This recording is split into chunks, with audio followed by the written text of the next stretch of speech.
Hello दोस्तों, मैं Raghuvinder Raghu relax आपका रघु रिलैक्स एजुकेशन चैनल में दोस्तों आपका स्वागत है। दोस्तों अभी मेरे जीवन का ये पहला वीडियो, मैं हिंदी भाषा आपको पढ़ाने जा रहा हूँ। दोस्तों आपको देखिए, हिंदी भाषा में विश्व की एक प्रमुख भाषा है।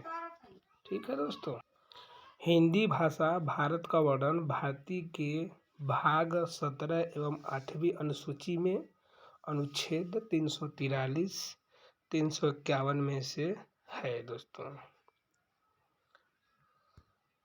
और आगे देखते हैं, हिंदी को राजभाषा बनाने का प्रस्ताव गोपाल स्वामी अयंगर ने प्रस्तुत किया था।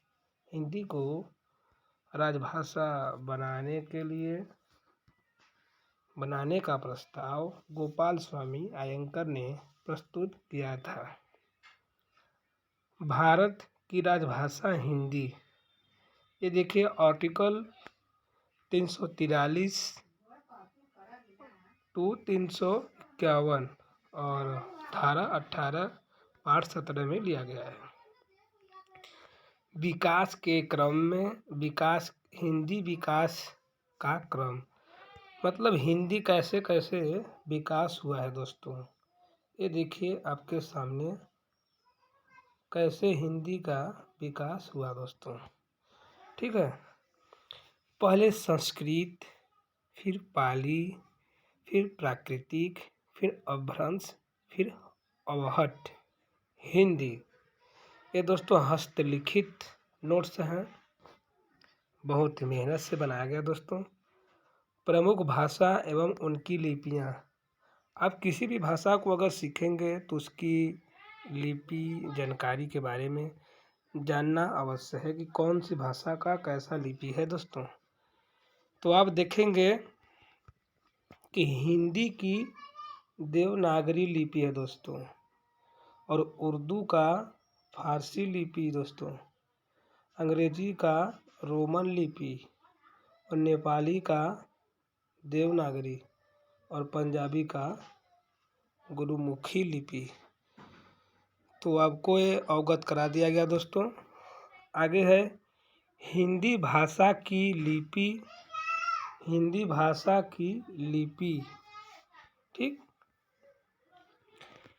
हिंदी भाषा की लिपि देवनागरी है तथा नागरी देवनागरी लिपि का प्राचीन नाम है। जो नागरी है देवनागरी का प्राचीन नाम है। इधर है देवनागरी लिपि बाईं से दाईं ओर लिखी जाती है दोस्तों। देवनागरी लिपि बाईं से दाईं ओर, जैसे मैं किसी का नाम लिखूंगा रवि, तो आप दोस्तों देख रहे हैं कि किसी का भी नाम लिखूंगा तो मैं पहले बाईं से फिर दाईं ओर लिखी जाती है देवनागरी लिपि। इसकी पहचान एक क्षैतिज रेखा से है जिसे शिरोरेखा कहते हैं। इसकी पहचान एक क्षैतिज रेखा से दोस्तों, जिसे शिरोरेखा कहते हैं।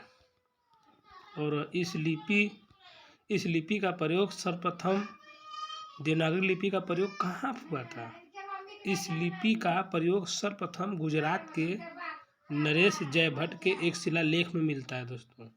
सर्वप्रथम प्रयोग, कभी कभी क्वेश्चन आता है कि देवनागरी लिपि कहाँ पर सबसे पहले प्रयोग किया गया था दोस्तों। तो है इस लिपि का प्रयोग गुजरात के नरेश जयभट्ट के शिलालेख में मिलता है।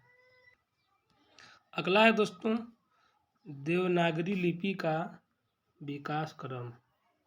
देवनागरी लिपि का विकास क्रम, पहले है ब्राह्मी लिपि, गुप्त लिपि, कुटिल, नागरी लिपि, देवनागरी लिपि। कभी कभी प्रश्न में पूछ दिया जाता है कि ब्राह्मी लिपि, गुप्त लिपि, कुटिल, नागरी लिपि, इसको आप सीरियल से लगाइए। अगला है ब्राह्मी लिपि। ब्राह्मी लिपि भारत की प्राचीनतम लिपियों में से एक है।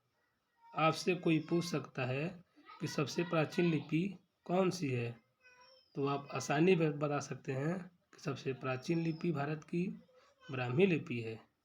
यह बाएं से दाएं की तरफ लिखी जाती है।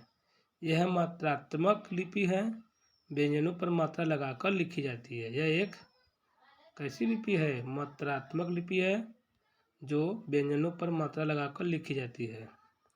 संविधान में हिंदी आइए दोस्तों दिखाते हैं संविधान में हिंदी को संविधान सभा ने 14 सितंबर, कौन सितंबर? 14 सितंबर दोस्तों, ठीक है, 14 सितंबर 1949 को राजभाषा के रूप में अंगीकार किया। राष्ट्रभाषा नहीं, राजभाषा दोस्तों, देखिए है राजभाषा, ठीक है। इसलिए भारतवर्ष में प्रत्येक वर्ष 14 सितंबर को हिंदी दिवस के रूप में मनाया जाता है। ये हर भाई बहन जानते होंगे जो हिंदी से पढ़ाई किए होंगे, सबको जानना अनिवार्य है क्योंकि हमारी मातृभाषा हिंदी है दोस्तों। और आइए प्रथम विश्व हिंदी सम्मेलन, प्रथम विश्व हिंदी सम्मेलन दोस्तों, तो विश्व हिंदी सम्मेलन 10 जनवरी 1975 को नागपुर में आयोजित किया गया। विश्व हिंदी सम्मेलन 10 जनवरी 1975 को नागपुर में आयोजित किया गया। भाषा परिवार, हिंदी में ज़्यादा कौन कौन से लोग कौन कौन सा भाषा बोलते हैं? पहला है भारोपीय परिवार, दूसरा है द्रविड़ परिवार। तो भारोपी परिवार जिसमें 73% बोलते हैं और द्रविड़ परिवार जिसमें 23% बोलते हैं। भारोपी परिवार में इसमें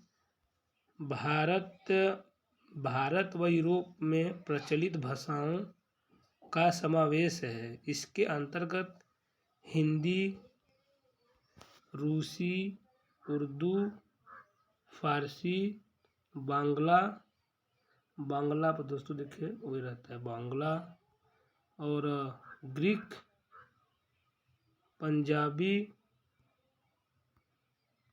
जर्मन, फ्रेंच, अंग्रेजी, संस्कृत, ग्रीक इत्यादि भाषा शामिल है दोस्तों। दूसरा कौन सा है? द्रविड़ मतलब दक्षिणी भाषा। जैसे दक्षिणी भाषा में आता है दोस्तों, दक्षिण भारत में प्रचलित भाषाओं का समावेश किया गया है। इसके अंतर्गत तमिल, तेलुगु, कन्नड़, मलयालम, तुलु भाषा शामिल है। इसमें वही भाषा शामिल है दोस्तों जो दक्षिण भारत में ज़्यादातर बोले जाते हैं। तो यहाँ देखिए भाषा परिवार, भारूपी में 73%, द्रविड़ में 23%। तो आगे देखिए दोस्तों, राजभाषा आयोग, अगला कौन सा है दोस्तों? राजभाषा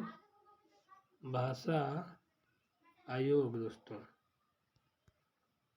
संविधान के अनुच्छेद 344(1) में प्रदत्त शक्तियों का प्रयोग करते हुए 7 जून 1955 को बीजी खेर की अध्यक्षता में निम्नांकित विषयों पर सिफारिशें करने के राजभाषा आयोग का गठन किया गया था।